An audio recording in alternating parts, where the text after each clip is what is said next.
በዛ ወቅትም አንዷ የሻዶ ተከታይ እንደ አገልጋይ መስላ በአባቱ ቤተመንግስት ውስጥ የምትኖር እሷም አልፋ መሰብሰብ የቻለቻቸው ውስጥ አንዷ ነች። አልፋ ስላጋቹ የተወሰኑ መረጃዎችን መሰብሰብ ችላለች። እሱም የዲያብሎስ ተከታዮች ውስጥ አንዱ ነው፣ የኃይሉ ደረጃም ከፍተኛ ነው አለችው። የዲያብሎስ ተከታዮች ይገኛሉ ተብሎ የሚታወቁበት ቦታ በማፑ ላይ ያሳየችው።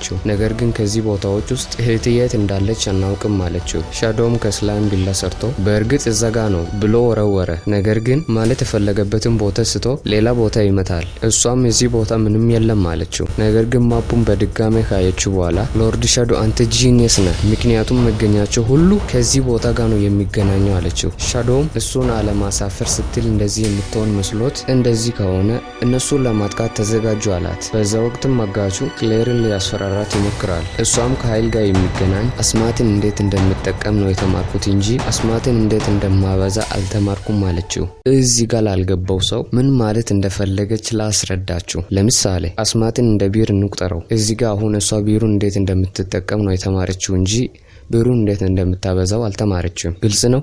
ፒስ።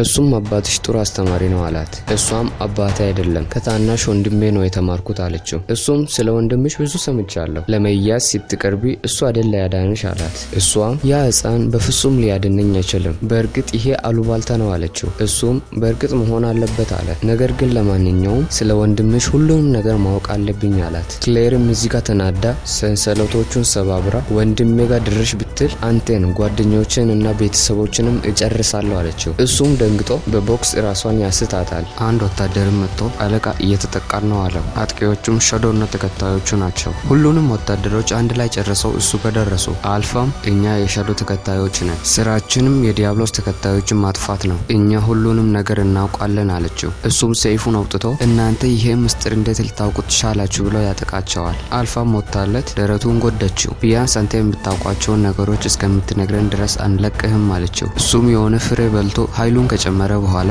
መሬቱን ቆፍሮ አመለጠ። እነሱም በራሱ ወደ ሎርድ ሻዶ እየሄደ ስለሆነ አናባረው። ሎርድ ሻዶ ለካ የሚፈጠረው ነገር ስለሚያውቅ ነው ከኛ የተለየው አሉ። አዋቂው ሎርድ ሻዶ መመለሻው ራሱ ጠፍቶት ቦታው ቆሞ ነበር። በድንገት አጋቹን ፊት ለፊቱ ያገኘዋል። አጋቹ አንተ አንድ ሰው ብቻ ነህ፣ ስለዚህ አንተ ማሸነፍ ቀላል ነው ብሎ በሰይፉ ያጠቃዋል። ሻዶም በሰይፉ ጫፍ ሊያቆመው ቻለ። የአልፋ አይነት ኃይል ነው ያለክ፣ ነገር ግን መቆጣጠር አትችልበትም አለው። ሻዶም በተከታታይ ያጠቃው። የተለያዩ ቦታዎችንም ሊጎዳው ቻለ። አጋቹም እኔም ብትገለኝም ዓለምን የሞላው ጨለማን አትችልም አለው። ሻዶም ሐሳብ አይግባ፣ ይሄን ጨለማ እስከማጠፈው ድረስ በጥልቀት እፈልገዋለሁ አለ። አሁንም በድጋሚ የቀሩትን ፍሬዎች አንድ ላይ በልቶ ሻዶን አጠቃው።